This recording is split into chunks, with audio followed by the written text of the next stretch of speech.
Per gaudir d'una bona salut, quines proves de prevenció anuals hem de seguir, doctor Gustau Oller?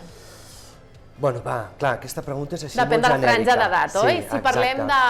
d'una persona sana, d'una edat jove, quins exàmens s'hauria de fer periòdicament? Vale, aviam, jo en aquests casos, una analítica a l'any jo crec que és molt recomanable realitzar. Un control de pes també doncs, és important, dintre del que és una exploració mèdica senzilla.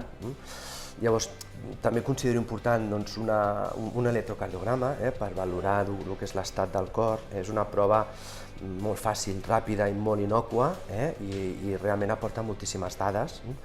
I referent una mica al tema de l'analítica, doncs, bueno, si no hi ha cap patologia de base ni cap paràmetre a seguir una mica més en detall, doncs una analítica ben completa per valorar una miqueta tot el que és a nivell general, el sucre, el colesterol i una mica a nivell general, que és una mica el que se sol fer.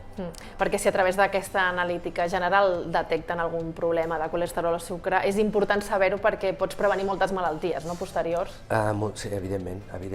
Llavors, clar, és un dels problemes que té el colesterol, que és una malaltia important, és un dels factors de risc cardiovasculars per al dia del demà poder patir una angina o un infart i no avisa, no tenim cap símptoma. Per això és important que de forma periòdica fer analítiques sobretot per valorar això, per veure si realment està començant a pujar o està molt elevat, posar els remeis adients perquè això no es compliqui.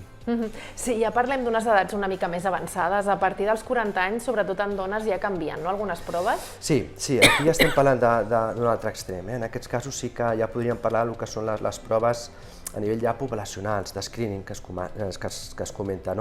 Per exemple, en el cas del que és el càncer colorectal, si hi ha, per exemple, antecedents familiars, evidentment es fan una miqueta més abans, però sí que és veritat que franges d'edat, per exemple, a partir dels 50 anys, dels 50 als 70 més o menys, sí que és molt recomanable fer-se primer un test de sang oculta FEMTA, i en el cas que sortís alterat, llavors seria fer-se una colonoscòpia, que després, en funció dels resultats, les periodicitats serien cada anual, bianual o triennal.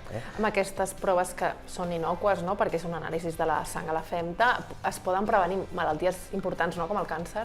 Evidentment, importantíssimes. Inclús ja et dic que està com a screening a nivell poblacional. Important perquè pot ser que tinguem un tumor, una malaltia a nivell del que és el tub digestiu, en els quals no notem tampoc simptomatologia, i una de les formes de detectar-la és mitjançant aquesta prova. Un cop es detecta sang oculta s'ha d'esbrinar d'on ve, i llavors a partir d'aquí és on es detecten, es fa la colonoscòpia, i llavors pòlips o inclús càncers o alguna cosa, és la manera de detectar-los. I en el cas de les dones, sobretot proves ginecològiques, oi? Són recomanables? Sí, en el cas de les dones parlaríem de dues situacions. Per una banda seria el que és la mamografia, que per aquí sí que estaríem parlant a partir també dels 50 anys, dels 50-70 anys, que s'hauria de fer anual. I llavors tenim per la dona ja més jove, que seria el que és la citologia, per detectar el que és el càncer d'úter.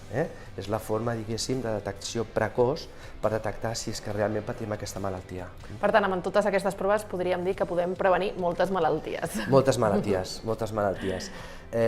Insistim, les pacients més joves estaríem parlant d'un altre tipus de proves, però sí que a nivell d'aquesta franja d'edat és importantíssim. Mamografia, citologia, test de sang oculta i el que és la colonoscòpia a nivell de screening. Molt bé, doncs moltíssimes gràcies. Igualment, moltes gràcies.